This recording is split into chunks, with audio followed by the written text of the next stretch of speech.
Under the usual bright sun entering October in the zodiac sign of Scorpio, the grape harvest, with the activities of picking the bunches, pressing the grapes, and preparing the must, are the main activities on the scene.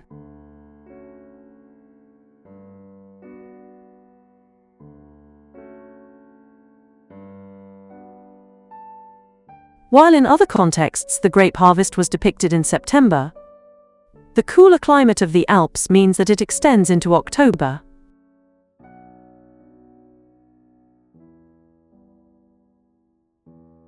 In the valleys of Trentino, then fiefdoms of the prince-bishop who commissioned the fresco cycle, the Bohemian master depicts the orderly and numerous rows of vines on steep slopes.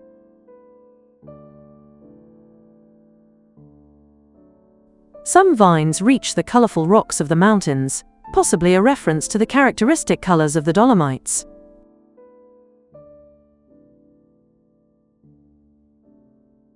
Only a small portion is reserved for wild vegetation, or the cultivation of medicinal herbs.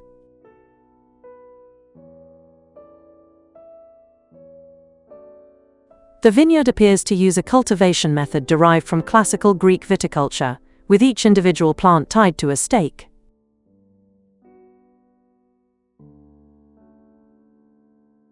Great attention is paid to the rendering of various details. From the individual ties to the varieties of white and black grape bunches,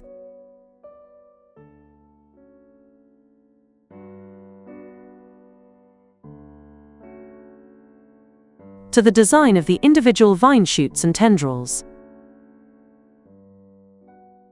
The vines laden with bunches suggest an excellent vintage. On the other hand, the popular Italian saying, "to produce many vine shoots and few grapes," meaning to make many promises without keeping them, required the Bohemian master to paint many bunches, so that his client's prestige would not be affected.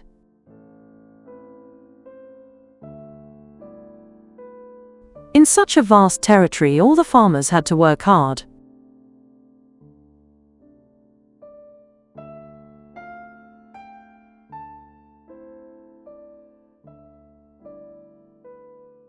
Like the wheat harvest in August, the grape harvest was also a collective ritual.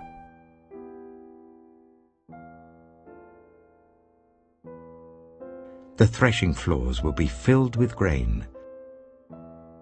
The vats will overflow with new wine and oil.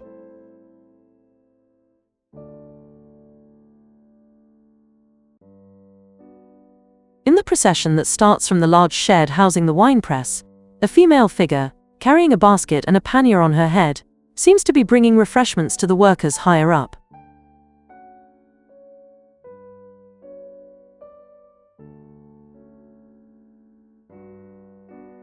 The mountain hut, used for summer grazing, is now abandoned.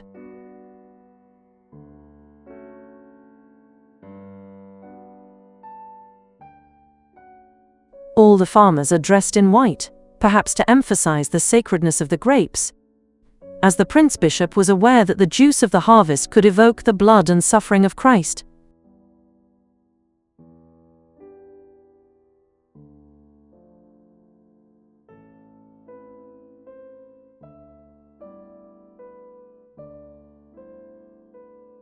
In the Middle Ages, the grape harvest was one of the most eagerly awaited events in the agricultural calendar. A great celebration blessed by the church and shared by the whole community. After they had gone out into the fields and gathered the grapes and trodden them, they held a festival in the temple of their god. In the Divine Comedy, Dante evokes the transformation of grapes into wine to explain the mystery of the birth of the human soul. E perché meno ammiri la parola, guarda il calor del sol che si fa vino giunto all'omor che della vite cola. The bunches are placed in baskets and bigonce, convenient wooden tubs for harvesting and transporting grapes. It seems that an experienced worker is pointing with his stick to a bunch ready to be picked. With the help of a stick, A farmer carries a large basket on his shoulders along the steep path.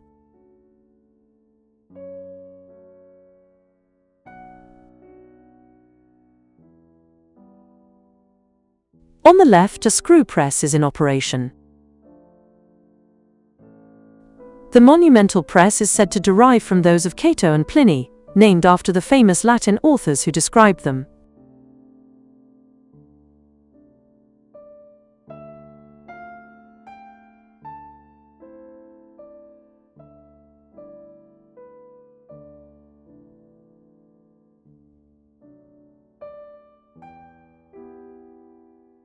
The presence of the wine press evokes stately and monastic cellars similarly equipped.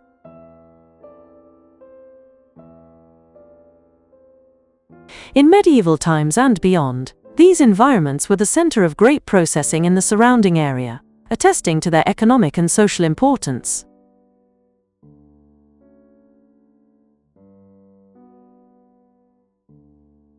Its size requires 2 workers to rotate the vine.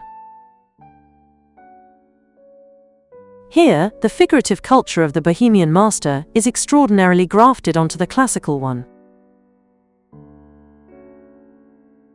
The description of the mechanism he provides is extremely precise.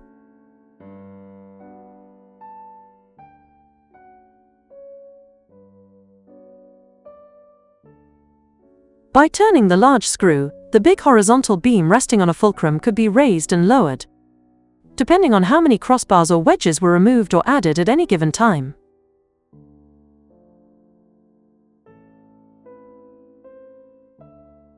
As it was gradually lowered, the mass of pomace was pressed, ensuring that the must flowed out, where it was suitably filtered.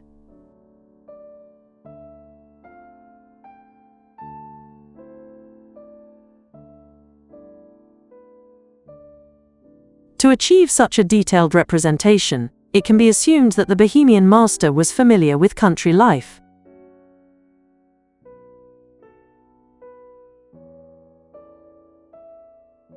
Probably thanks to consulting a copy of the Tarquinum Sanitatis, owned by the Prince Bishop.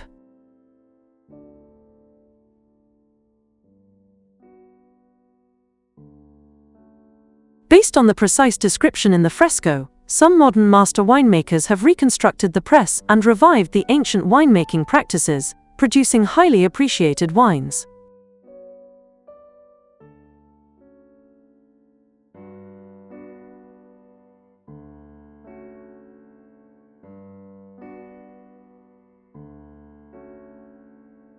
Below is a depiction of manual pressing, with farmers pouring, stirring, and crushing the grapes with a wine press.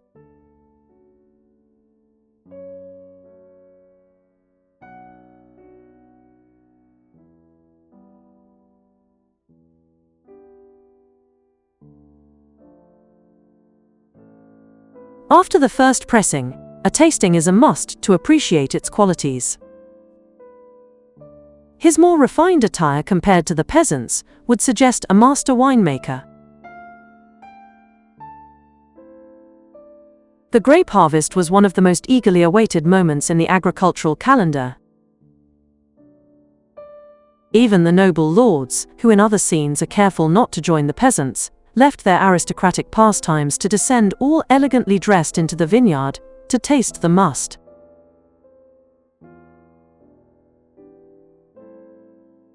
The first pressing of the grapes, destined to produce the finest wines, was reserved for them.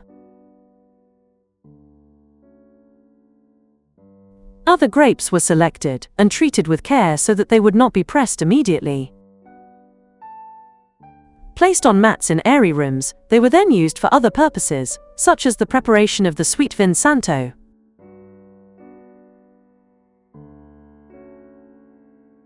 Enjoyed as raisins, they are also very popular with children.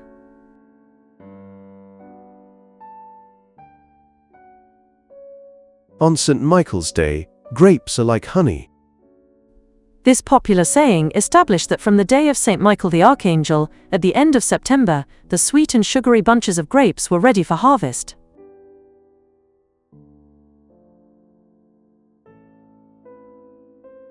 White grapes, treated in this way, could also be used to make a fine vin santo.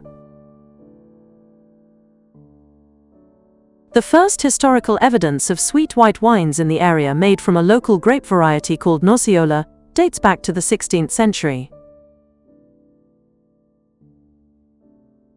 They are mentioned in a document from 1508, referring to the goods that the captain of Castel Toblino had to pay annually to the Bishop of Trento. Michelangelo Mariani, a 17th-century historian of the Council of Trento, discusses this in his book on Trento and the Holy Council.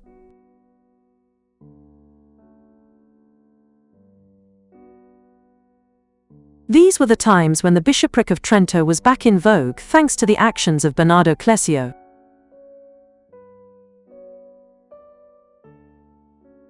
The young lady addressing the viewer seems to be indicating the activities of the month, interpreting a charming personification of autumn.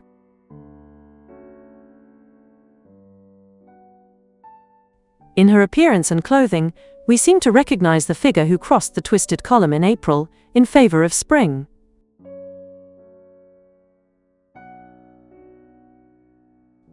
It is as if her dual presence evokes the awakening and imminent slumber of nature, yet still full of activity in the lands of the Prince Bishop.